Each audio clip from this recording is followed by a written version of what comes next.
And just thank you so much. Again, this is the Aztec Mentor Program, Amplify Your Career Experience, Managing Your Career Next Steps. So AMP, we're going to do a quick review of AMP, and AMP is a partnership for success with Career Services, which is now a part of the Division of Student Affairs and Campus Diversity and the SDSU Alumni Office. But more importantly, it is a partnership with the student and the mentor. We would not be successful without your participation. And as I said before, thank you, and thank you again for coming today, for participating in AMP, for the AMP mentors who have returned year after year, to our panelists, to our MC, and to our entire Career Services staff who supports me on this event. So AMP is in our 7th year, so this is super exciting, and we, as of last year, had matched 12,670 students to mentors, so it's super exciting. And this semester, we will match over 13,000 by the end of this semester. So for the students here, they often ask, who are our mentors? Our mentors are alumni and professionals. They're also parents, faculty, staff, and friends. Currently, we have over 1,800 mentors, and mentors not only live in San Diego, but they live in 41 states and 18 countries. And many of our mentors have told us that they're motivated to mentor students because they didn't have a mentor, or they know the power of mentorship and networking, especially during this time.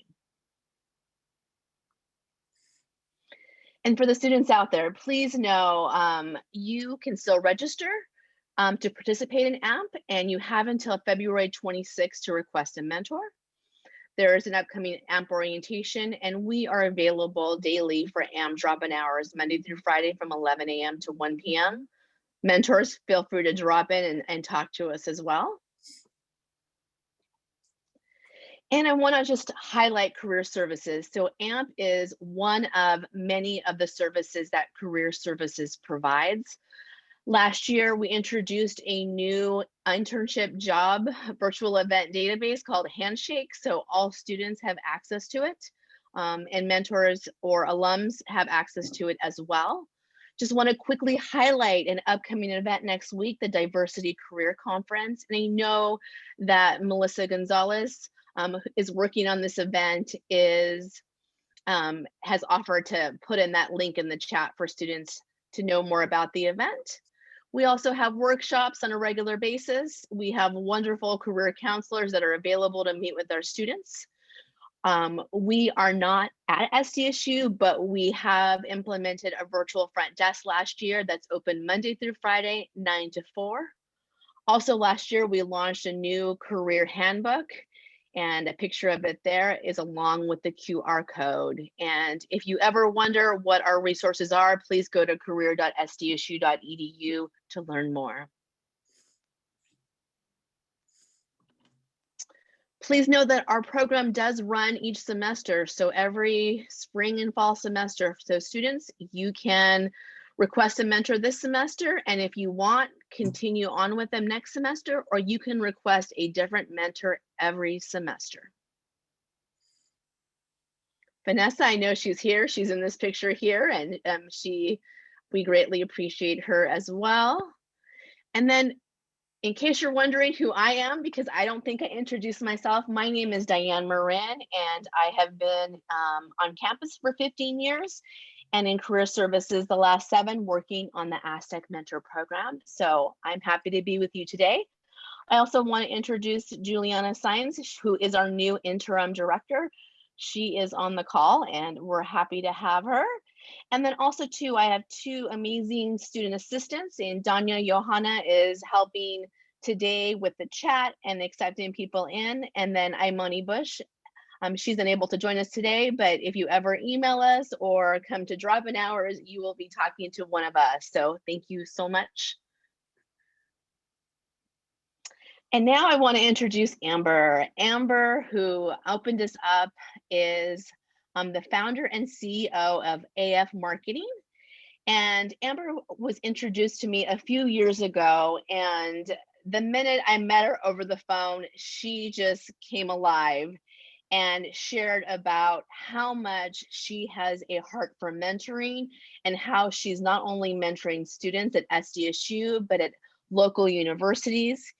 And last fall, she was one of our panelists, and so many people had so many great things to say about her and connected with her that as I looked for an MC for this semester's event, she was the first person that came to mind. And I think I emailed her, and within, I don't know, 5 or 10 minutes, she's like, of course, I would be happy to be the panelist. So just briefly, her company is a boutique agency serving brands in the luxury space across multiple industries, including real estate, architecture, yachting, luxury travel, cosmetics, medicine, self-development, and professional athletics. But she also eats, drinks, and breathes and dreams of marketing, branding, and sales. And she's fascinated by human behavior and psychology, which is the basis on which successful marketing plans are built. So with that said, Amber, I'm going to turn it over to you. Thank you so much, Diane. That was such a nice introduction. I so appreciate you thinking of me and reaching out to have me be a part of this event. I love being a panelist last time. I'm curious, I'd love to know in the chat who was at the last AMP talk, because it was just such a phenomenal talk. And today I'm so excited to be a part of it because the panelists are just as good. So impressive. I'm so excited to introduce you to all of them. So like Diane said, my name is Amber Frankhusen. I'll be facilitating the conversation today. You can know me as the Ryan Seacrest of the situation. So I'm here to just answer any questions you have. So as they come up during the talk, go ahead and drop them in the chat and I'll get to them at the very end. So before we get started, I just wanted to acknowledge something, which I have like a total affliction right now. And I need to know in the chat if anybody else is feeling the same way, but I have major Zoom fatigue. Like we're all on Zoom all day long, right? And if I talk to my interns and my employees, some of which are San Diego State students, some of which are in this call today, I know y'all are like scrolling Reddit and TikTok when you're supposed to be listening to lectures, and it's really hard to pay attention. And I see you, I feel you, I totally empathize. But I want to acknowledge you for showing up and being here today, because even with Zoom fatigue, you are really making the difference right now in your career. Okay. I want to commend you because by showing up today, it tells me that A, you're going to be okay, and B, you're on the right path.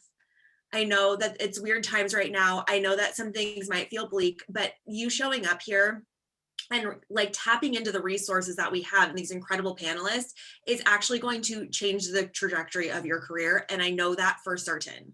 I think that as you get farther on in your career, you're going to start seeing that divide of, you know, the people who show up and the people that don't. And what you start to see is that the people that don't show up are always asking questions like, why doesn't anything work out for me? But because you've showed up here today, in spite of having all the Zoom fatigue that we are all suffering from, you're going to get so much value out of these panelists because they are literally a wealth of knowledge. And we're going to talk all about professional development, what life is like during COVID today, how to break in, how to get a job, what you should be doing now, and what you can ignore. Okay. So I'm going to introduce you to our panelists and we'll jump in to ask them all some questions individually, and we'll have Q&A at the end. So again, if you missed the intro, you're coming in a few minutes late, no worries. Just drop in the chat where you're calling from. If you're a student or a mentor, we'd love to hear from you. And if you see anybody in the chat that's maybe like in your town or your same major, this is your opportunity and your safe space to connect with them. Send them a DM, say hello. And again, as we go through things, if you have questions, drop them in the chat. I'll go back at the end and we'll make sure to address all of your specific questions, okay? So first up, I'm really excited to start introducing our panelists. We're going to first talk to John Figueroa. He is a senior account executive of marketing automation at Adobe. He's a San Diego State alumni with a bachelor's of science in marketing. He was previously an AMP mentee and he's now a mentor. So like full circle moment.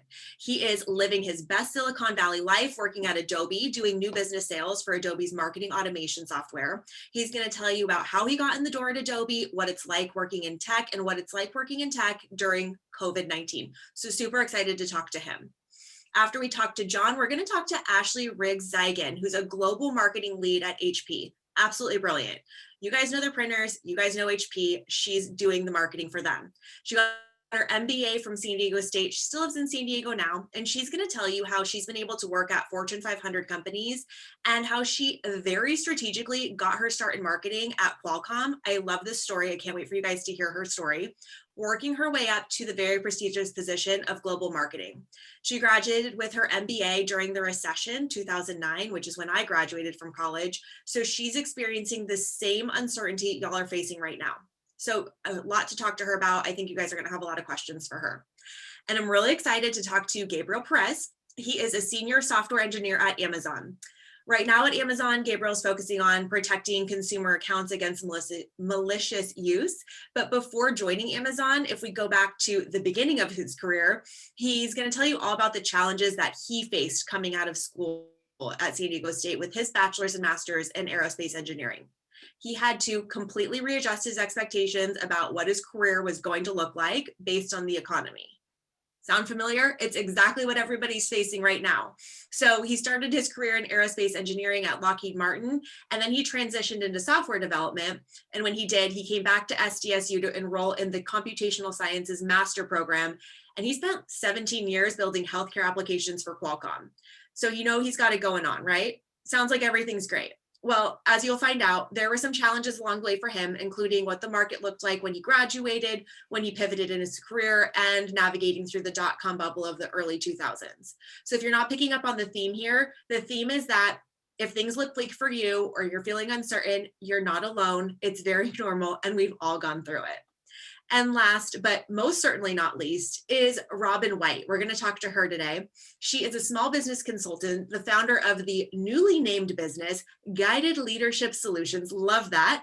I love the perspective that she brings because not only is she a small business owner now, she's worked through all different sectors of business. She was in corporate America. She worked for a family-owned company, and her experience spans every different sector. So she can give you a really unique perspective of all these different types of jobs.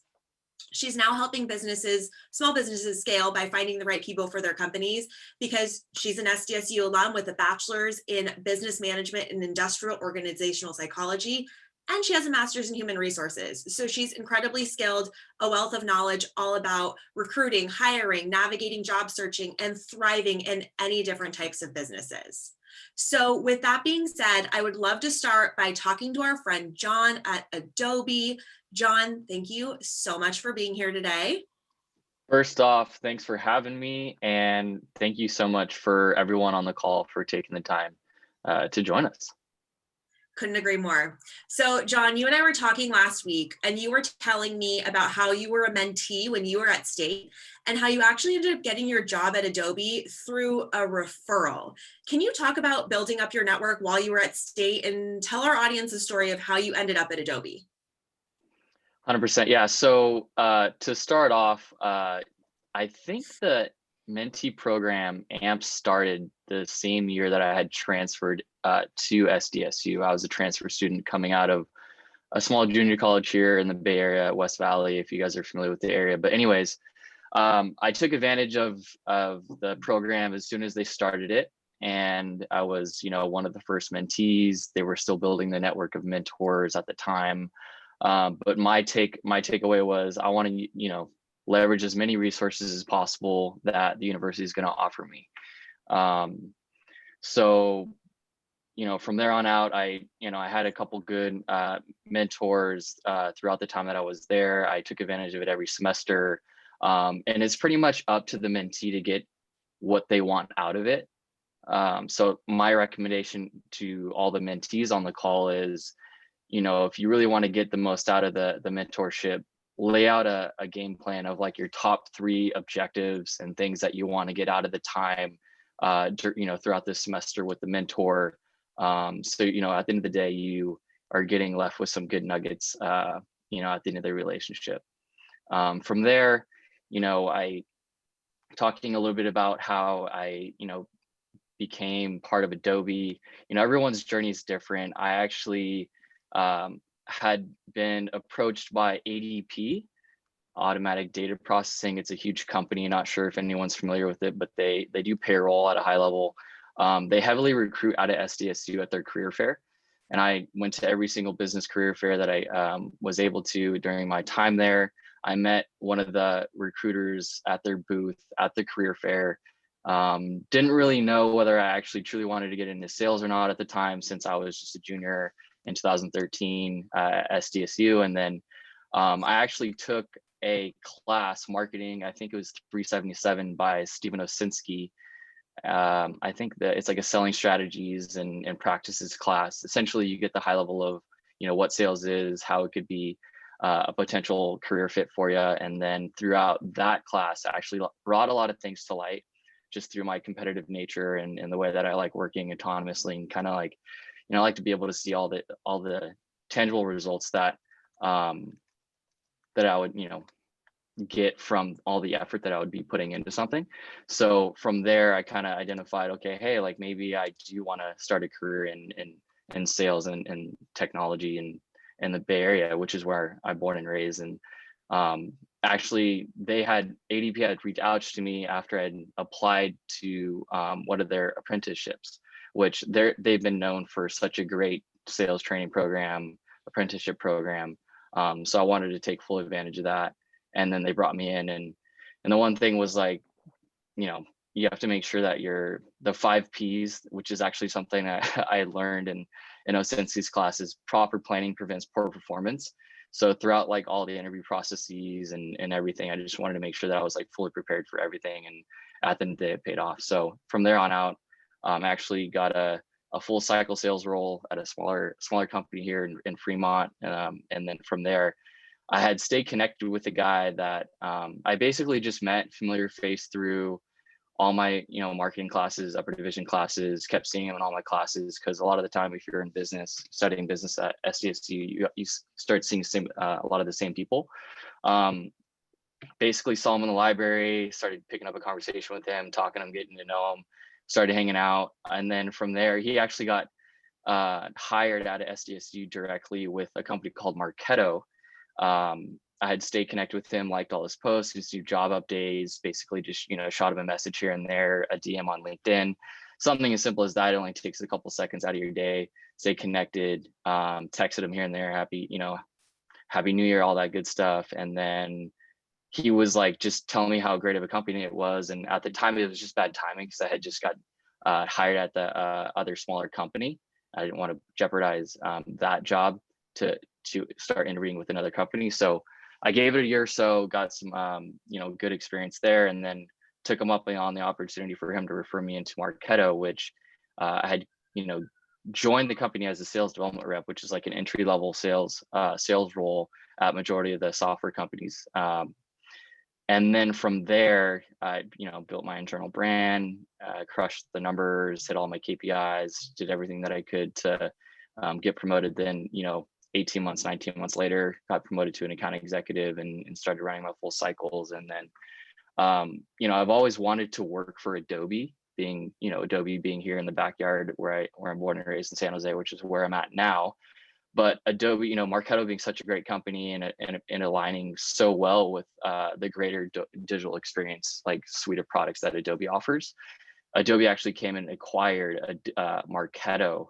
And it was Salesforce. It was between Salesforce and Adobe at the finish line, and Adobe came in and actually sealed the deal. But that's like the long-winded story of how I pretty much, my little background of myself and how I became part of Adobe. Well, I think what's really important, and I want to underscore this for the students that are watching, is that at the end of the day, the way that you got into Marketo, which eventually got acquired by Adobe, was from a friend. You guys, Yep. Your networking and network is literally peer-to-peer. So networking doesn't have to be going 5 steps above and talking to the CEO of a company. The friends that you make right now can actually help you in your career later on. So you said something, John, that you and I have in common. We both took sales from Steve Osinski at State. I agree. It's one of the best classes I took there. Can you talk about how, you're in sales now, like you sell for your job, but how has sales impacted your career, whether it was in finding a job, interviewing, or advocating for yourself at work? Why are those skills important? Yeah, like you mentioned, you took Osinski's class, and my recommendation is, even if you're not really interested in business or, marketing or even sales directly, like take the class, you may end up learning a lot about yourself, and basic sales skills like learning how to communicate, listen. It's not just about selling yourself or a product or, your company or whatever it is, just like learning and developing those skills over time just helps you out in all aspects of life. So my recommendation is go sign up for a Cincy's class if you haven't already, and tell him I said, hey. We're going to flood his class. He's going to need to be teaching nonstop because I tell everybody the exact same thing. What would you talk, or if you could talk a little bit about your experience as a mentee and how it shaped how you mentor today? I think it's really interesting that you've been on both sides of the coin. So can you speak to that a bit? Yeah. So, I was 23 years old, 22 years old when I first became a mentee. So I was still learning a lot about myself, what I wanted to do in life. And there's not any sort of timeline to where, hey, I'm 23 and I should know exactly what I wanted to do in life, right? So from there, I was, curious about things. I was learning as a mentee, and then basically the value of understanding having a mentor and kind of, basically just bouncing ideas off them, questions, getting guidance, getting help, all that stuff matters. And then, at the end of the day, it's just so valuable, and you're asking for their time, and time is super valuable. So I think just the main takeaway from that is just take advantage of all your resources. If someone's willing to help you, take them up on the offer. I love that. That's such good advice. And the last thing that I wanted to have you touch on too, because I think, and I don't know about the students that are watching today, but I definitely did not have the corporate language or understanding about what the heck I was applying for. So in layman's terms, in a elevator pitch, can you explain what it is you do, John? What's your job?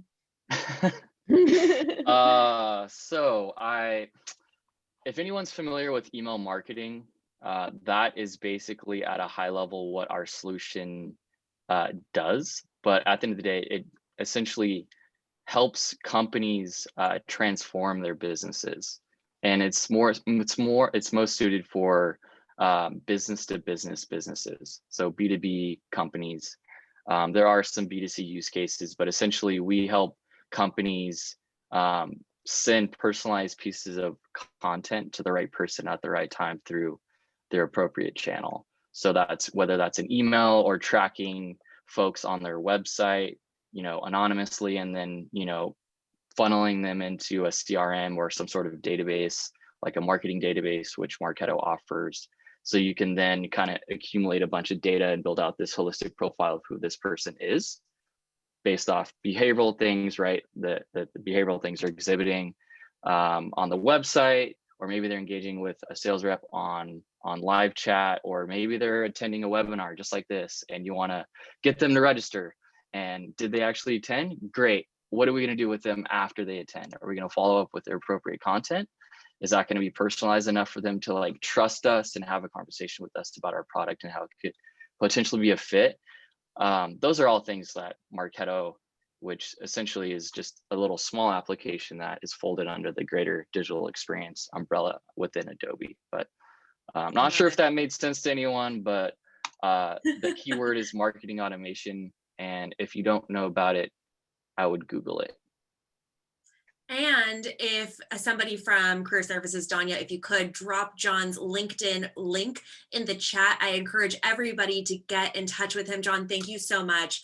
I want to jump over and talk to Ashley now. While we're transitioning over to Ashley, I just want to acknowledge a couple people in the audience. Manny Powers, you have the best background I have ever seen on Zoom. It's so great. I also want to say hello to everybody that's showing up visibly on camera. Good for you. Way to show up, be a great audience member. We love to see it. I know you guys are on Zoom all the time.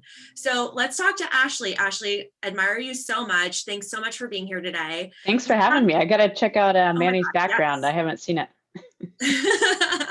We chatted last week, and I think what's really interesting is that you have a lot in common in your experience in graduating with what students are experiencing right now. So if you could take us back to what things looked like for you in 2009, and just for the youngins in the group, we love you, our Gen Zers, but to jog your memory, 2009 was the height of the global recession.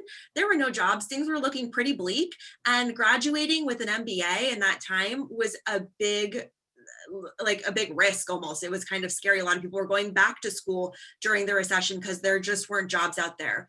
Ashley, I think you navigated it better than most people I know. Can you tell our audience what you did? Yeah, that's exactly right. It was a similar situation in a lot of ways. And, at the time I had graduated from my undergrad a couple years before, and I thought, wow, I've kind of screwed this up. I've now spent 2 more years in grad school, and I had graduated from undergrad when the economy was great, and now the economy was not so great. But when I first got to business school at San Diego State, I realized very quickly that, in a couple years, everybody was going to be graduating with an MBA, and I really needed some work experience. I'd done some internships as an undergrad, but then I'd gone straight into business school from there. And so I was brand new to San Diego. I started looking around and ended up getting an internship at Qualcomm, which was a big company at the time, is a much bigger company now. And while I was there, I kind of kept sticking around because I wanted that work experience, and they needed help. And I ended up running marketing for a very small product line, but as an intern, and I kind of kept increasing my workload. So I had a lot going on.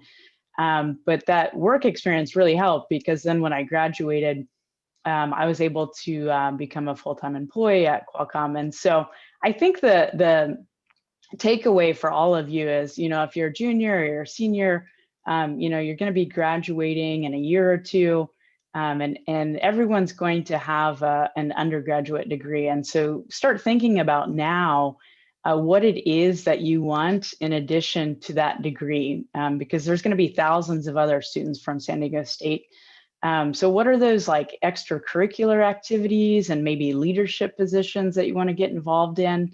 Maybe volunteer experience. That's a great way to get different skills and learn new things that you might not otherwise do. And of course, internships as well. So start thinking about that now, because that's what's really going to help you stand out in addition to your classroom experience when you do graduate. I couldn't agree more. I think that's such good advice, Ashley. And I want to talk about, I want to almost call it a swear word. It's a word that people don't like to say now. It's got a bad rap, and that word is networking. I think that word gets a bad rap because people don't like what networking represents to them. But you had made really good points when we talked last week that it's really not a bad thing. Can you talk about what networking means and how to do it in the time of Zoom? Yeah, I think networking is really important in addition to those extracurricular activities and internships, because a lot of people end up getting jobs based off of their network, the people that they know. And I think like the best way to think about it is building intentional relationships based on your professional interest. And so what I'd really encourage all of you to do is think about a few people in your life that you're interested in what they're doing. They may work in a field that you have interest in going into. They may work at a company that you find exciting, or they may just be people you admire in general. And reach out to them, take 30 minutes and ask them some questions about their background and how they got to where they are, what they wish they would have known when they were your age, and start connecting with people in that way. And when you meet with them, it's really important to kind of end the conversation by asking if there's other people that they recommend that you talk to. And typically they'll have 2 or 3 more people for you to talk to. And that's a good way to start talking to a lot of different people, because part of networking is figuring out what you do want to do, but also figuring out what you don't want to do. And so if you think about have a marketing background. So, there's so many jobs within marketing. Amber and John and I all work in marketing, and we all do very different things. But understanding like what types of companies you'd be interested in working for, what size of companies, maybe where you want to be located, and the job itself. But as you kind of start honing in on what's important to you, then when you graduate, you'll have a better idea of all the opportunities out there, what you are most interested in. And then I think, having that plan A is great. And then also having a backup plan as well, and knowing, especially at a time like this, that it is a difficult job market.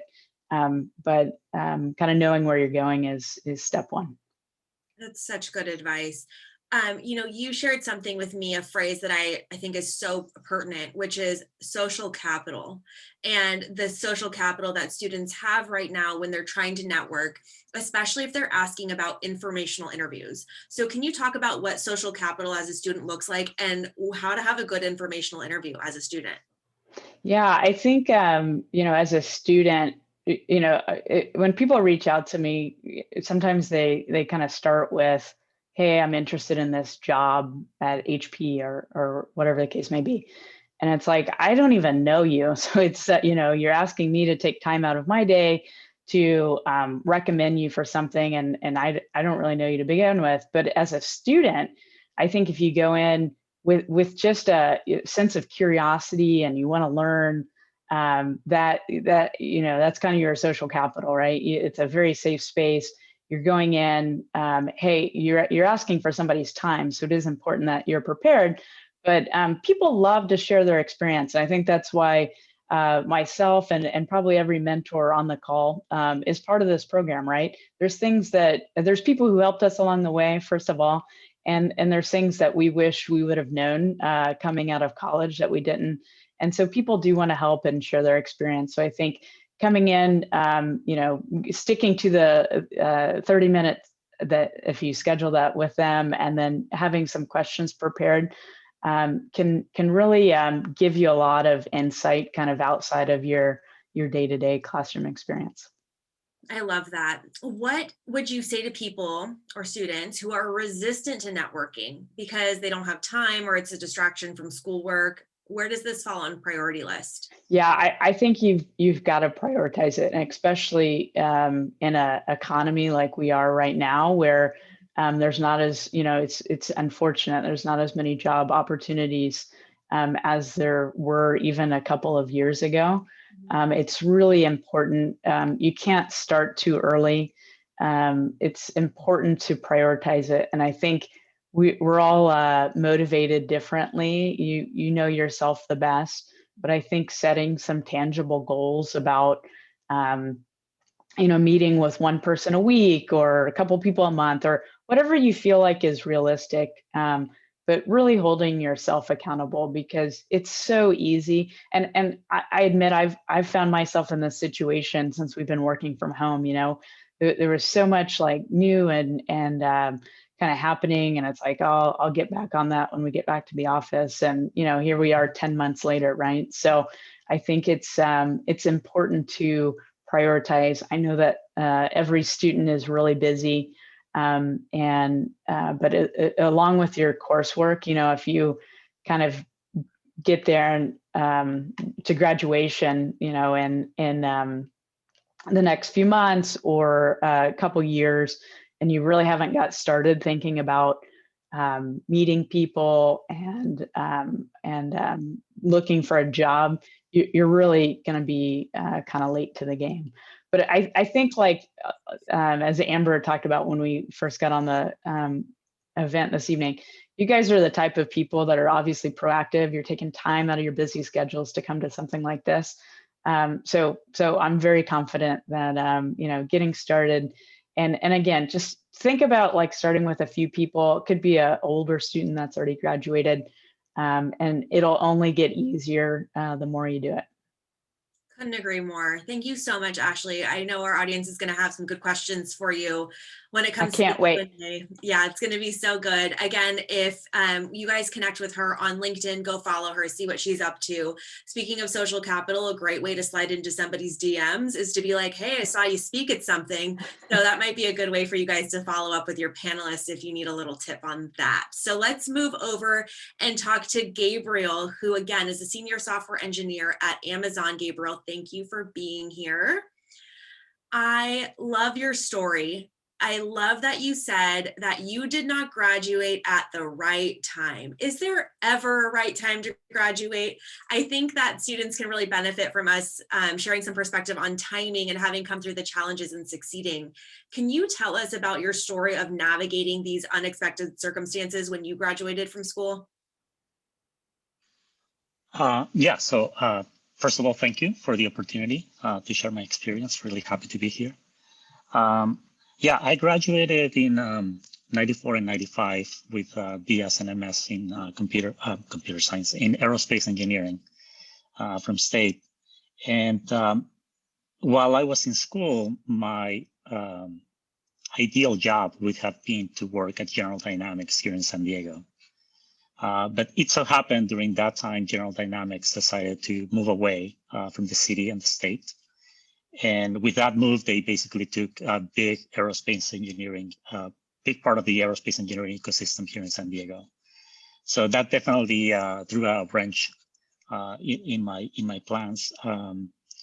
But you know, I was still happy with my career selection. I enjoy aerospace engineering. I mean, one of the reasons I went for the master's is I didn't feel like I had learned everything I wanted to learn. Mm-hmm. So I went for the master's program, which gives you, more specialized curriculum. When you're doing your BS, you take a lot of, general education courses. And the master's was really more targeted towards just learning engineering skills. But, I want to echo what John said in terms of taking advantage of your resources. At that time, the internet is not what it is now. There were no, web pages for every company listing job opportunities or, job sites or any of these things that we become accustomed to. So it was really about, taking advantage of the resources. I took advantage of the, career services programs at State, and also took advantage of, the goodwill of a former SDSU graduate who went and worked in the Bay Area for Lockheed Martin as an aerospace engineer. And she gained the trust of the team there. And, she came back to State to interview potential candidates. And I was one of those. Yeah, that's how I got my first break. So through career services, I got training to prepare for the interviews. I got connected to Lockheed Martin. I took the interview on site, which was very helpful because as all students probably, resources are not abundant. So thinking of, having to travel to, kind of explore different opportunities and different companies was not easy. So in this case, everything came to me.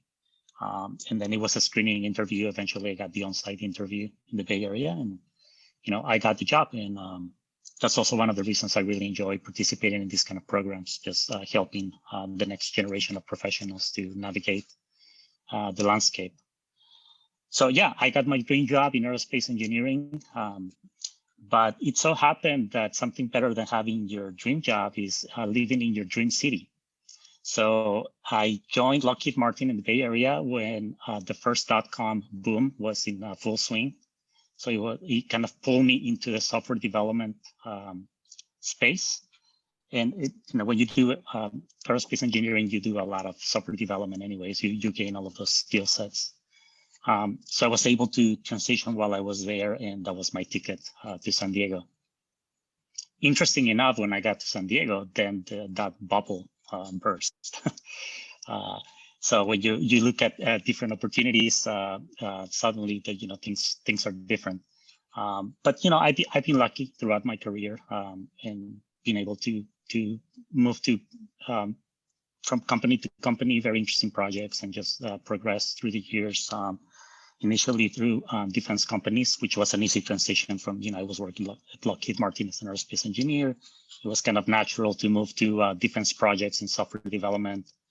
Join a defense company here in San Diego, BAE Systems, or companies that eventually merged with BAE Systems, then move into healthcare. So I got a little tired of building applications with crosshairs in them. So I tried to make up for it by going into healthcare and spent a lot of years there building systems that help people, infusion pumps, medication dispensing devices.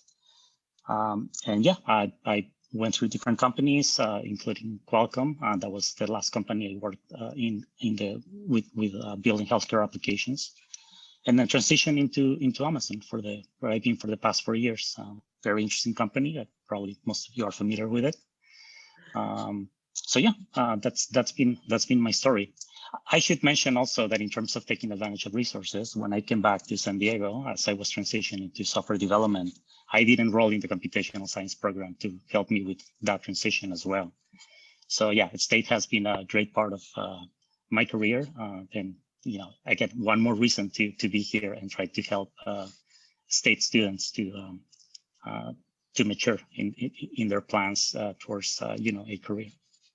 I love that. Yeah, to underscore again, you guys, career services is literally there to help you get the career of your dreams. There's so many resources to take advantage of. Gabriel's a perfect example of that. I definitely want to go back and talk about Amazon, a company, yes, we're all very familiar with. Yes, my mail delivery person will let you know that I am very familiar with Amazon. But first, I want to talk about interviewing. Why would you suggest somebody practice before an interview? And what would you say would be the best way for them to practice, and who should they practice with? Yeah, so in terms of preparing for an interview, here I want to start by echoing what Ashley said. The best time, so you should prepare and be comfortable at the interview time. And just know your background, know your projects, know what you have done, so that you don't miss the opportunity for your interviewer to get to know you, because you did something like 3 or 4 years ago, you didn't remember the specifics, right? So one of the tips that I would have is make sure that all the hard work that you've done, that you're familiar with, know yourself, know your work, and be ready to present it. Run through a few mock interviews so you're comfortable with the mechanics, so you're comfortable, talking to people, telling the stories, refining your stories. But the thing that I want to echo from what Ashley said is the preparation for that interview actually starts 2 or 3 years before, right? Because you want to have a story that goes beyond, I'm taking the classes, I'm expected to graduate, right? You want to show more of your personal qualities, your functional skills. And to do that, you have to be proactive, early on. Seek projects that you're passionate about that can help you to, have a story to highlight both your skills and some personal qualities. So when you get to the interview, you have all of that work already behind you. And it is a lot more likely that you may get a job because you have all of that background, even if maybe you didn't do as well on the interview, right? Than if you do great on the interview, in terms of the preparation, but you didn't really have a lot of things to talk about, right? So it's important to do both and then start as early as you can. Once you're getting close to graduation, I cannot overemphasize the importance of seeking opportunities like internships, right? Seeking a mentor. Something that I didn't have in my days was, I had a lot of support preparing for the interview, getting the interview, but I didn't really know what was on the other side, right? Through mentors, you can get that knowledge. What is it like on the other side for company A, for company B, for role A, for role B, and then really know what you're targeting and start, preparing for it, right, as soon as possible. So yeah, internships, mentorships, those are really key.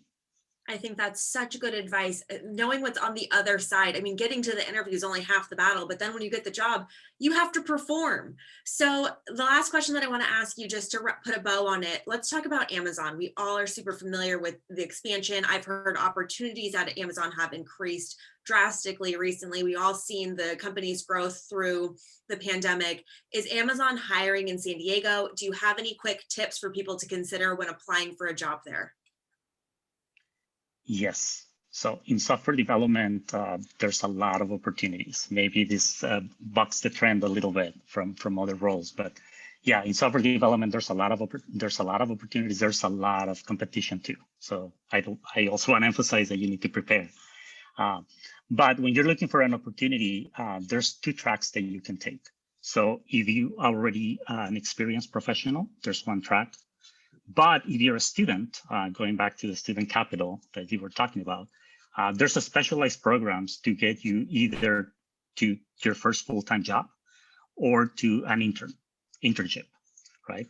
So if you're in school, go to Amazon, go to student programs, and they have a specialized program to help you navigate the landscape and get you started with an internship, eventually, supporting you through finding a full-time position. You can take advantage of this program 6 months, even 6 months after you have graduated. So don't think that just because you already graduated, you cannot take advantage of that program. So I would encourage you to look into it if you're in that position. Phenomenal. What an amazing resource, Gabriel. Thank you so much. What an amazing group of alumni we're talking to today. You guys that are watching, make sure you're writing down your questions in the chat so we can get to them when we get to the Q&A. Gabriel, thank you so much. Let's jump now to talk to Robin. Robin, you are a small business owner and you've worked in all sectors. You've worked 20 years in corporate human resources. You worked for a small, now you own a small business. You worked for a mom and pop business in San Diego. You've been all over the map. Thank you for being here. Can you tell the audience a little bit about your journey and your elevator pitch? Yeah, thank you. I'm excited to be here. Sorry, I've been listening so much. I haven't talked yet. So my voice is a little froggy. So my journey started in small business. I mean, that's where I grew up literally, and it's where I am now. I grew up in an entrepreneurial family. My parents owned small businesses. From the time I could walk, I was sweeping warehouses. From the times that I could read, I was filing. And I think it's really important to know that, small business needs great people. A lot of these mom and pops don't have the skills, the knowledge that all of you guys are getting right now in college, and they need those skills. So while I admire my co-panelists here so much and where their careers have progressed, it's not to say that that's the right career path for everybody. And so keep an open mind and, don't just focus on the big guys. The little guys need you too. Absolutely. And I think that's actually a really unique perspective because obviously we know these big name companies, HP, Adobe, Amazon, we're all super familiar. And you might not know the mom and pop that you're applying to, but can you speak to what the opportunity looks like when you're on a small team or when you're working someplace smaller? Yeah, you know what's awesome when you're on a small team or you're working for a smaller place, you have access directly to the top. You work for Amazon, you don't have direct access to the top. And so are you available for a call? Mr. Bezos, I'm here. No, so you know what? You have an ability to help affect change. Like you really can, and you can see it because when you're in something small, it doesn't take a big change to make a big difference. And those changes get seen really fast. So you're not only making impact, you're getting to see and feel the impact. I couldn't agree with you more, especially being in the marketing sector. Like you guys, there's a ton of boomers out there that don't know how to make a TikTok. Okay. So if you know how to edit a video, there's some opportunity for you. But to go back to you, Robin, you're just an HR legend. Can you talk about what it means to be professional today in 2021 during COVID? How have perceptions of professionalism evolved in the workplace? Like, being super fancy, being super professional, being in a suit? What does that look like for you right now? I think it does depend on the company. I think your target market is really important to consider. But in general, in my 25 years in, the corporate world, things have gotten more casual. But it's really important not that you don't get too casual. You still are always selling you, and you want to come across as professional, and as put together. That doesn't mean that you have to be in a full suit and a tie. For us women, we're not going to work mostly anymore in the suit with pantyhose and heels. It has gotten more casual in the look, but it shouldn't. No, you shouldn't think that follows in how you enter the workforce, how you approach the interview, how you approach somebody as a mentor to get some help with. Professionalism has a lot of different looks and feels. Do keep your own personality. It's really important that you still be you, but show up, have respect, be on time, look them in the eye. If we ever get to see people in person again, have a firm handshake. Those are things that don't get old. They don't go out of style. One of the things I talk to all of my mentees about, and it's something anybody I talk to about, is every interaction you have everywhere, you are selling you. You are the product. And so present yourself how you want to be treated. If you want to get that awesome job in software engineering at Amazon, present yourself as somebody that they want to hire, even if you're 3 years out. And treat everybody with the respect that you would want to be treated with, from the person that you pass in the hallway who might be sweeping the floors to the person at the receptionist desk who is answering the phones. Every single person is an important person on your journey, and don't you forget it. That is so true and so well said. I think that's so important. Speaking of, now that we're in this COVID world and over Zoom, how would you help students prepare for things digitally when they're looking for a job? What's changed? What kind of tips can you give to them? You know what? It's so hard to know. This is all new for everybody. So it's new for you, for all of you guys, but it's new for everybody else too. So, every recruiter at every big company is scrambling, learning the new normal. Every business owner is scrambling to learn the new normal. You guys are scrambling in school to learn the new normal. So I don't know. You don't know. We're all just figuring it out, but follow your gut, follow what feels right. And if you keep all of the same levels of professionalism and the characteristics that we got here with, keep carrying them, and it'll all work itself out. We're all just in it together, and what it's going to look like and what it looks like. I foresee we're going to have a lot more remote workforces. I foresee a lot of us maybe never meeting our coworkers in person and only through a digital screen. I hope that that's not the normal. I do hope that we go back to in person, but we have to be a little bit malleable and just go with the flow and work with it as it comes along. I love it. I think that's really, really true. Now, we know that you've had this storied career in corporate human resources, talking about, you working in mom and pop, for your mom and pop, all that kind of stuff. Can you tell everybody what it is you do today and what your small business looks like now? Yeah, so I am focused on helping small business owners, because most small business owners started their business because they had an amazing idea or amazing product or service, right? But it doesn't mean they have the business acumen to run their business. So my focus is on small businesses, on helping them succeed through their people. People are the biggest asset of a company. And so teaching them leadership skills, mentoring them, and helping teach their employees about leadership skills so that they can really grow their business through their people. And so that's where my focus is on today, is mentoring, coaching, advising, however you want to call it, small business owners or their number twos to how to take advantage of the human capital that they have in their businesses to help them grow their business. Oh, I think that's so important. And if I haven't said it enough times, guys, please connect with our panelists on LinkedIn. Robin might be somebody you want to know when you're searching for a job. So make sure you get connected with them. I think that concludes kind of our individual panel wrap-ups. I want to open it up to Q&A. So please, if you haven't already, drop your questions for the panelists in the chat so we can ask them some more.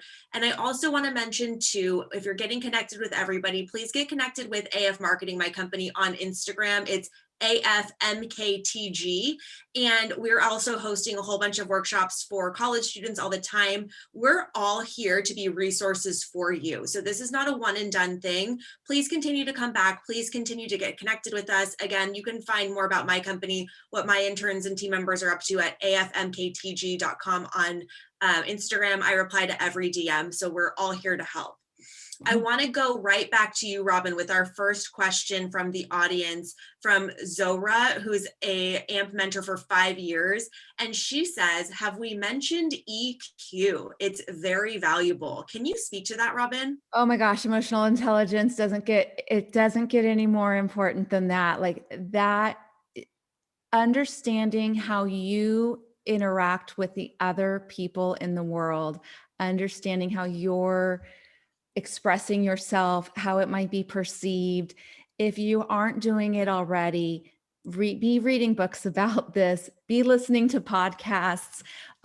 It's all, the world's about the relationships, and how are you going to build the relationships is by identifying with other people and them identifying with you. And so that EQ is so important because that's how you can get the connection, is by understanding the humans around you. It's so, so true. Ashley, do you have any feedback for us on that, on EQ and what that looks like in your world, building that emotional intelligence? Yeah, I think that it's, like as Robin said, it's really important. It's important to get feedback on how you're being perceived and how you're showing up, and being aware of those things.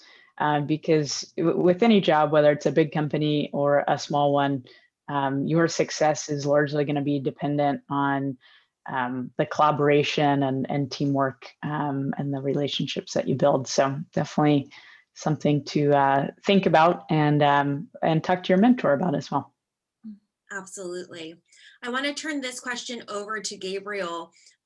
Talking about interviewing, Richard has a great question. What objections have you had to overcome during interviews?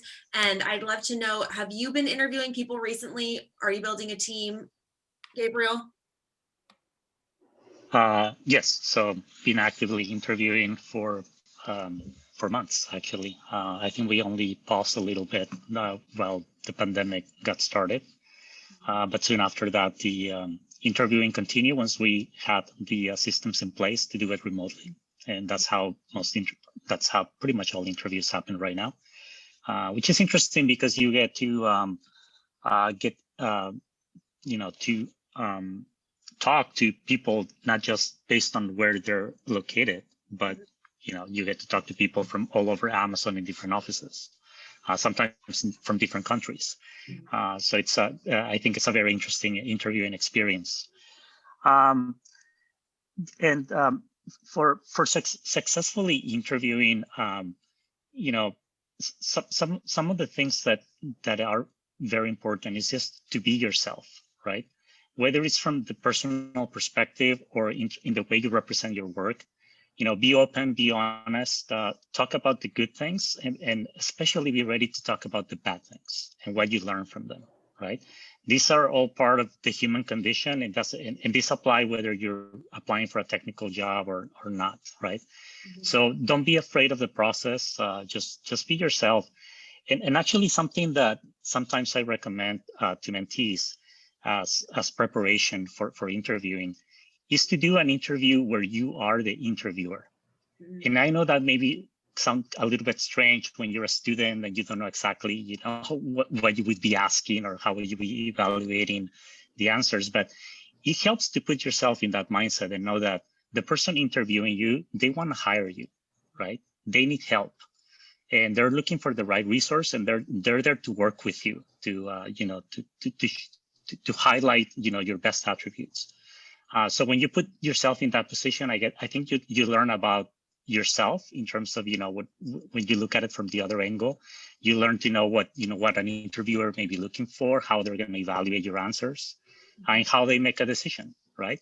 And this is also something you can talk to your mentor about to see, like, hey, what would be good questions to ask, and find a buddy who's in the same major, and run a mock interview from the other side. I love that. And I want to double down on something, actually, Gabriel, that we talked about last week. Ashley was speaking about having social capital as a student, and you brought up such a good point about having social capital always through your career, asking for help being the key words. Can you speak to that a little bit?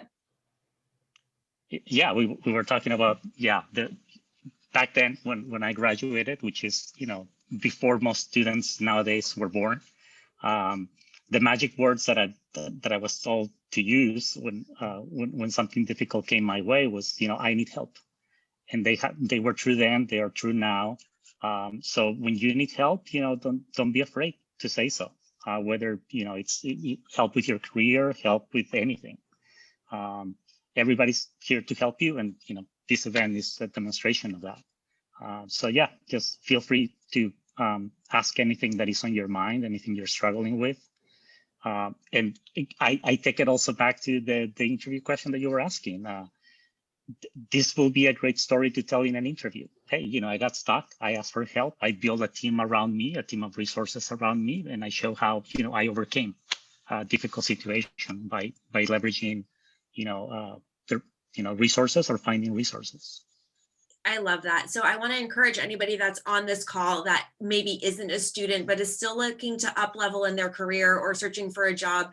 You're still allowed to go ask for help. You're still allowed to ask for a mentor. You're still allowed to go find some resources to assist you. I'm constantly doing that myself. I'm involved in masterminds. I have my own mentors, and every level that I get to in business is because somebody has helped me along the way. So thank you for really bringing that home, Gabriel. I think it is so important. But John, we have the most perfect question for you ever. It says, how have panelists learned to overcome sales objections? I think that, could there be a more perfect questions for you? This is what you do all day. Can you speak to this for us? Okay. Well, first you need to understand like the root of their objection, right? Like the one that I hear the most is like, you guys are too expensive. And you guys do the same thing that your competitors do.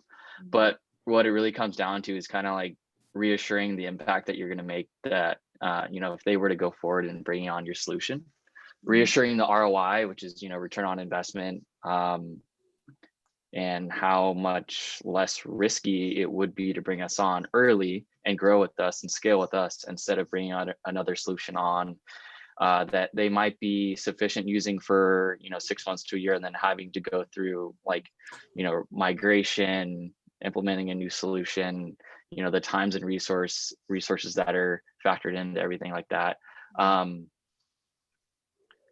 So that's just one specific example, but I think just overall understanding the root of the objection, kind of listening, reassuring it, and then coming back confidently with a response. Love that. Listen, reassure, and come back confidently. Now, when people are interviewing for a job, it's often that your interviewer might have some objections to you. And something that you said that I loved is reassuring them on a positive ROI. So when you're looking for a job, you're getting a salary, and the expectation of the person hiring you is that you outperform what your cost is, so that you're a benefit to the company. So again, whether you're selling software, you're selling marketing automation, or you're selling yourself, I think that listening, reaffirming them, responding confidently, and coming back to show that you can achieve a positive ROI for whomever you're selling to is so important. So John, thank you. I couldn't agree more. And then also prepare for the most common objections, and have talk tracks and responses to kind of like, if there's like an objection that you may not have like a talk track or response specifically for that, have like some sort of framework to be able to like change it as you need to. Oh, I love that. Wait, tell us in layman's terms, what's a talk track in plain English? A talk track is essentially just a framework of some sort of response or story that you have to a specific question or objection or something like that. I love it. So kind of like a script. Yeah. Love that. Amazing. I want to ask 2 more questions here. I want to ask Robin, what's been the biggest obstacle you faced in your professional career and how did you overcome it? Oh my gosh, talk about being prepared for an answer, right? My biggest obstacle. I have been really fortunate in my career for things to move smoothly and um just help, me continuously move up. I would say my biggest obstacle was probably in the more recent years in the being at a company that wasn't the right fit for me. I didn't match their mission, their vision, their values. And it's such an important part of finding the right job is that you're aligned with your own belief system, with your what's important to you, your own values. And so that was a really hard time for me because when you're not aligned, everything hurts. I mean, think about that just within your own body. It matters in your professional career too. So I would say that was more one of the more recent ones. And you know what? I made some changes and took care of it. But what I would say, and it actually goes back to I think what each of the panelists has said, but most recently Gabriel, was about being yourself. And it's so important when you're out there in the interviewing process to be yourself, because if you're being somebody who you're not, if you're saying what you think they want you to say, you're setting yourself up to be misaligned. Mm-hmm. So it's important that you do stay true to who you are. And if you're not selected, there's a reason for it. And it might be the better choice because your next best thing is just around the corner. That's so great. I love that. Ashley, I wanted to ask you this question. What brings you joy at work? I love this question. And has that evolved over time? Yeah, I think the people that I get to work with, and I think a lot of people say that, but I really value collaborating with other people and building relationships. And throughout my career, that's been something that I've really enjoyed. I also love, now that I have some experience, being able to leverage that experience, but also learning some new things. It's brings me joy, I guess you could say, to challenge myself, right? And feel that sense of progression and learning and personal development brings me a lot of joy as well. And that's one of the reasons, my career path has kind of taken the journey that it has. I've only been at Qualcomm and HP over the last, I'm trying to think, 12 or 13 years, but within each company, I've been able to change jobs every 2 or 3 years. I love that. I want to pass it back over to Diane. Before I do so, I just want to thank everybody for being present in this presentation, to our panelists for being here. And I wanted to just close off with one of the comments that I'm just seeing right now in the chat from Bobby Gray. And I think everybody should see it. It says, to all students, don't be afraid to ask questions. We have all been in your shoes and we know what you're experiencing. You matter. And that is for students and alumni. I think that is such a good way to sign off because you really do matter. And we're all here to help and support each other. It doesn't have to be, always going to somebody above you. Reach out to your peers. And also, if you ever have an opportunity to, as I call it, big brother or big sister, anybody, give them a little bump up as well and bring them along on your journey. So with that, Diane, I'm going to turn it over to you. Thank you so very much. Thank you, everyone. Wow. I found myself, I don't know if you did, but I kept nodding my head because everything you all said was right on. And I love the fact I've worked at SDSU for 15 years now, and students, alumni, I love the fact that, especially alumni and mentors, you show up, you bring it, you want to give back. And students often ask us, well, why do these mentors do it? And it's because they want to get back. They have been there where you have been, and they want to help you. They just want to help you. Just so you all know, shout out to Bobby. Bobby actually founded this program 7 years ago, and she just retired, but she still comes back to support us. So I just want to do a shout out to Bobby and all the alumni staff. You know, as I mentioned before, please know that while we are wrapping this up, the panelists have agreed to stay on if anybody has some last minute questions. So before you leave, please drop one takeaway in the chat so we can know what stood out to you.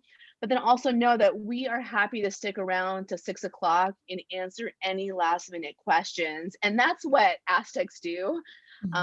Amber, you were amazing, and I am so grateful to be connected to all of you, students, alumni, mentors. Utilize LinkedIn. I know I have been on other calls with John where he has shared a LinkedIn handbook, and students do it now. Don't wait until you graduate.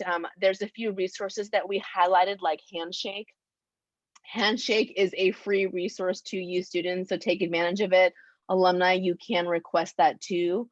Go to career.sdsu.edu for all these wonderful resources, and just thank you all for your time, for your commitment. Students can still register for mentors. And I'm going to just quickly put up a slide with all of our contact information. But as I said, if you need to go and eat dinner or take care of your family, we understand, but we will stick around until 6 and answer any questions you have. So let me just share my screen really quick.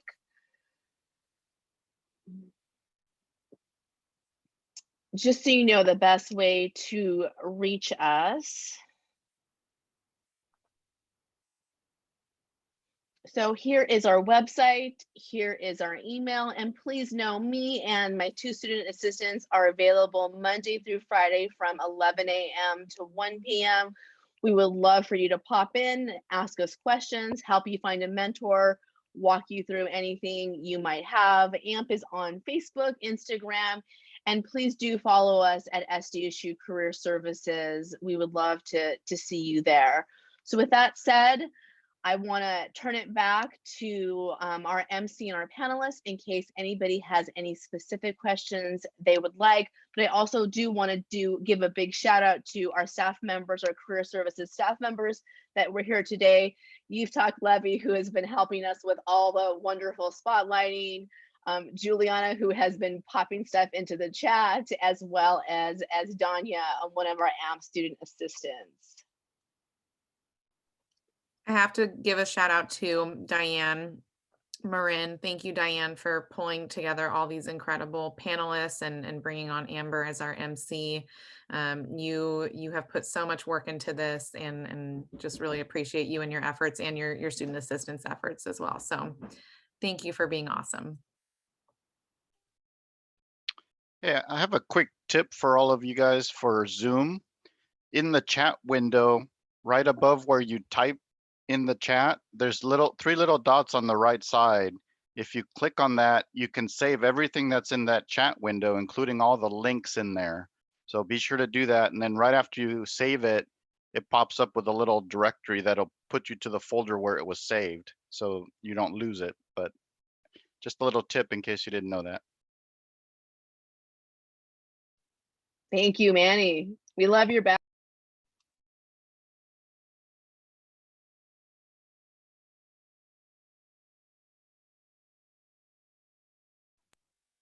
So we're still open for questions, right, Amber?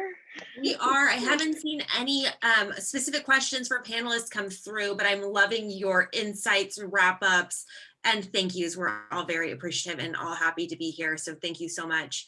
But I just wanted to highlight some of the takeaways. Somebody said, paraphrasing, seeking opportunities that highlight your skill and give you a story and passion. Thank you to Gabriel for that.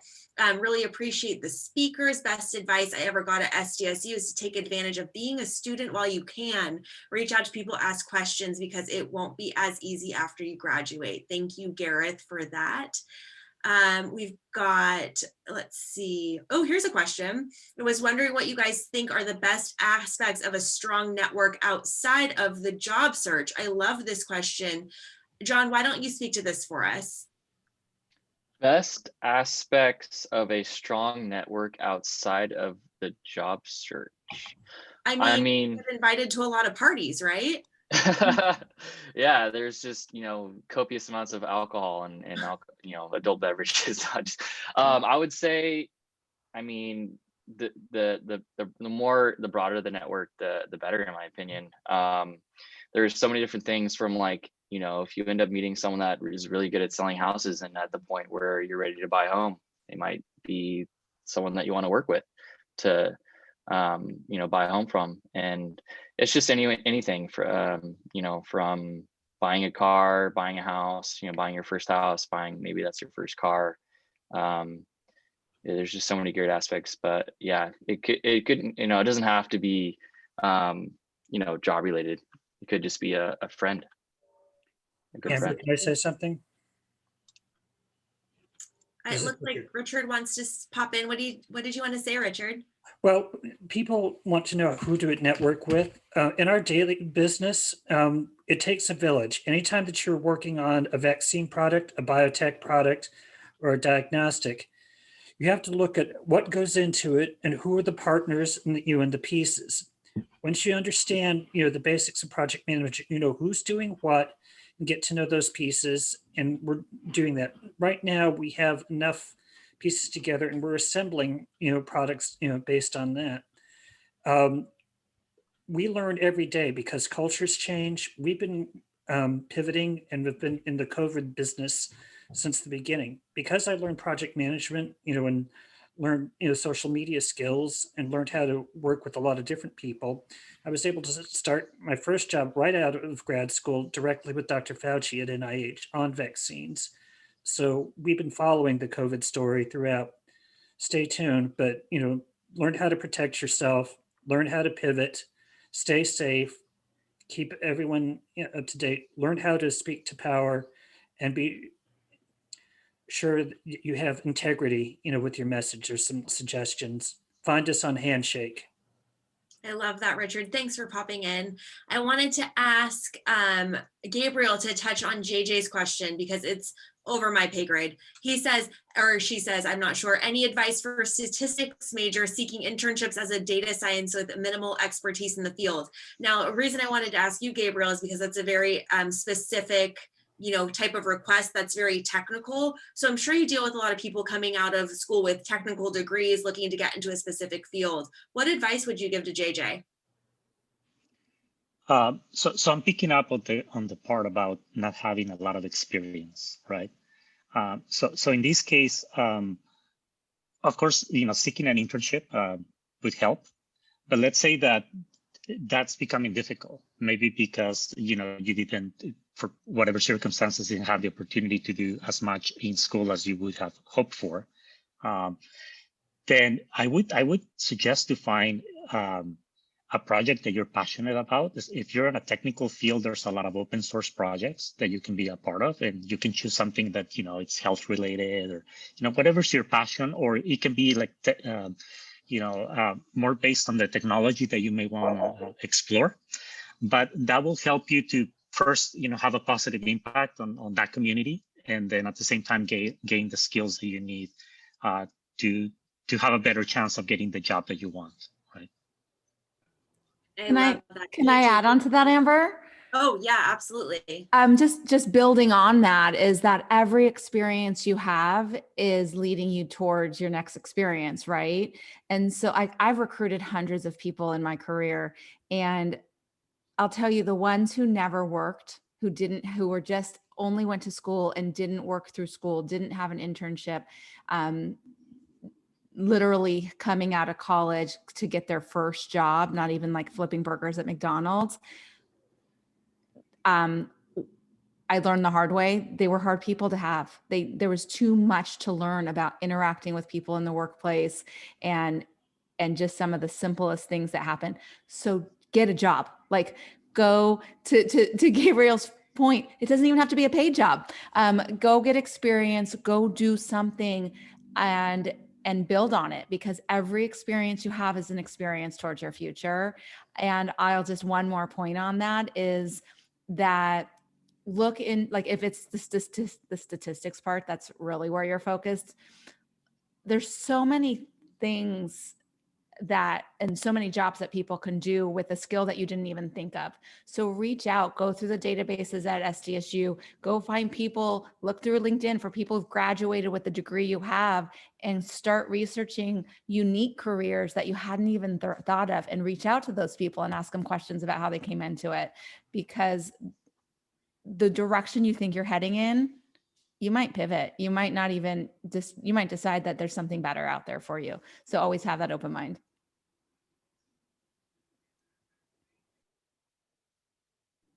Such good advice. Thank you so much. And I just wanted to also point out, if people are not paying attention to the chat, Juliana's dropping some knowledge bombs and some links in there. So please go make sure that you go check it out. And JJ, she specifically helped you out as well with some micro internship projects. And then I think let's wrap it up with this last one. I want to start with Ashley on this, because I think this is a really interesting question.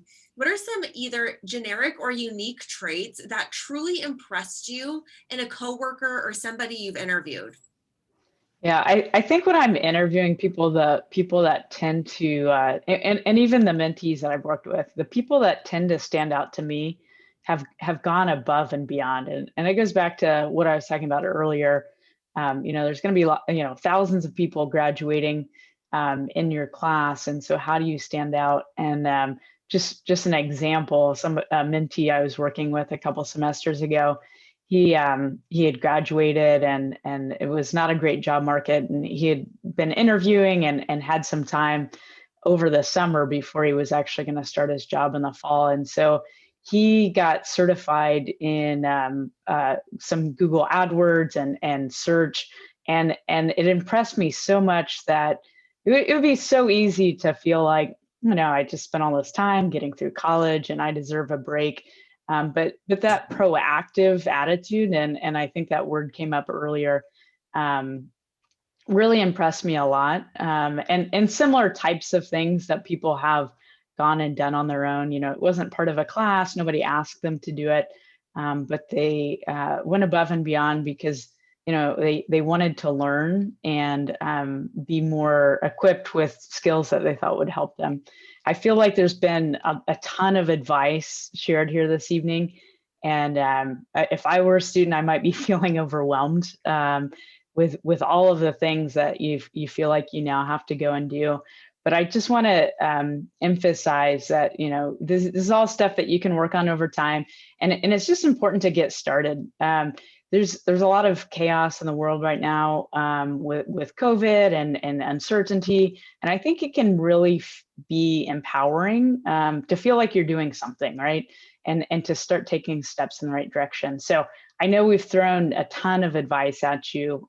Just encourage all of you to think about, what are one or two things that you can start working on this week and this month and really start putting some of it into practice. That's such good advice. Again, yeah, overwhelm is very easy. And I think a lot of people, we've been saying like, go get an internship, and people might be saying, I'm trying, like, I don't know where to go, or like, I'm not getting hired. But it's all about really reverse engineering this process so that you end up where you want to go. Ashley, Robin, John, and Gabriel are all resources for you. Diane, Danya, Juliana, and Amani, who's not on the call, but these are all resources for you at Career Services. So if I can leave you with anything, it would just be to utilize your resources when you can, all the time. Go look for people on LinkedIn and go like forward, knowing what Bobby said. We've all been in your shoes before, and you do matter. So please don't feel overwhelmed. You've got this. Wonderful. Well, thank you so much, Ashley and Amber. You said it. It was a great wrap up, and I've seen such good feedback. Reminder, we put in career.sdsu.edu. All these resources are available to you students. So like Ashley said, take advantage and do something this week, this month, and utilize them before you graduate. And it's never too early to connect with an alum, a mentor, or career services, because we are all here to support you. So thank you so much, everyone. Have a wonderful evening. And I look forward to connecting with you in some way and appreciate your time. So have a wonderful evening. Thanks, everyone. Thank you. Thank you. Thank you.